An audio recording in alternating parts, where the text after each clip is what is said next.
What's going on, you guys? It's your boy JT. I am so excited to be back and being able to give you guys a quick update of my life as to what's been going on in these last few months.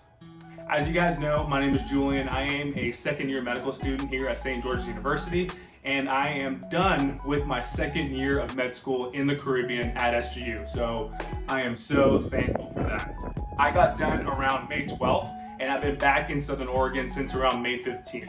So I've been back for a little while now, and it's just been so awesome to be back home, being able to basically study for my STEP exam and be able to hang out with my friends, my family, my church. So all of you guys who have been messaging me and I haven't really been able to get back to you, I do apologize. I've just been super busy.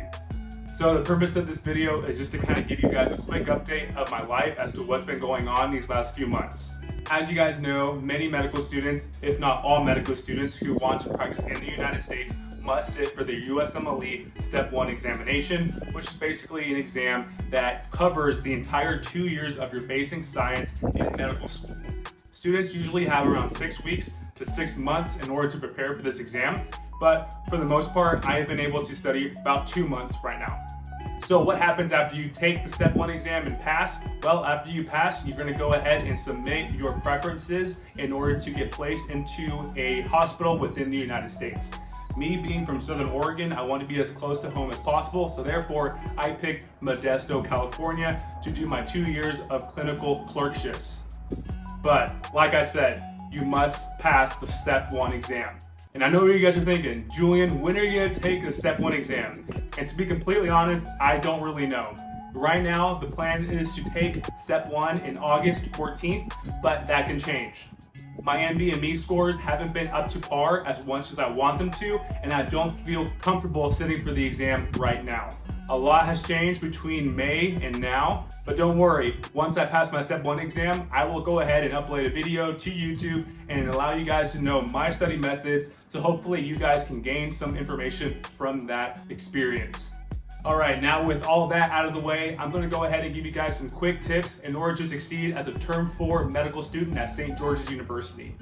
This is not an exhaustive list at all whatsoever, but I do believe these top 3 tips will help you move forward and advance as a Term 4 medical student. Tip number 1, with every pathology presented to you, I want you guys to answer these 4 questions. What are the clinical signs and symptoms of the pathology?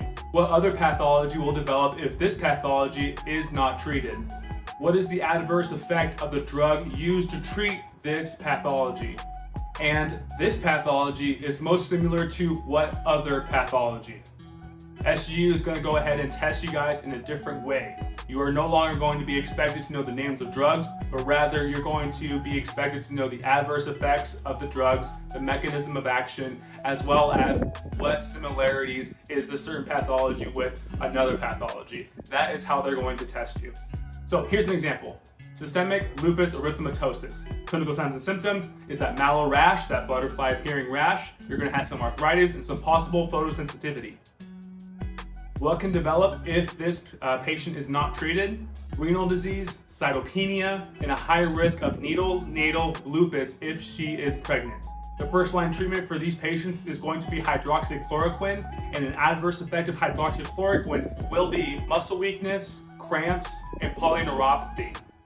What pathology is also similar to SLE? Well, you guessed it. I'm just kidding, you didn't guess it. It's going to be a type 3 hypersensitivity, so any one of the type 3 hypersensitivities like serum sickness, for example. Tip number 2, with pharmacology, you are going to be expected to know many different things, but the things that I want you to be most familiar with is going to be the mechanism of action, the adverse effect, and the second line treatment for whatever it is that you're treating. So what I would do when we were getting those big lists of drugs is I would go and highlight the most important ones for each different pathology, go watch Picturize, some people use, I believe it's Sketchy. Then I'll go ahead and do a USMLE RX question bank specifically on that pharmacology section.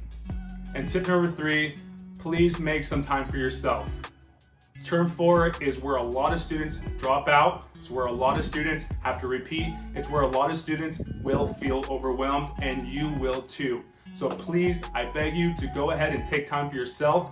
Once once every other Sunday worked for me. I didn't do it every other Sunday. There's been times where I would go several Sundays in a row, continue to study. So I would study for 21 days straight, for example. But I would always try to take one Sunday off every single week. That way I don't feel overwhelmed going into my week, because of the fact that this is a very challenging term. I want you guys to succeed. I want you guys to be the best medical professionals in the future that you can be. All right, you guys, that's all I have for you today. Short video. I hope you guys are doing well at home. Please go ahead and send me a message on Instagram at Julian Solo Torres, and I will look forward to seeing you guys, hearing from you guys, and like always, much love. Peace out.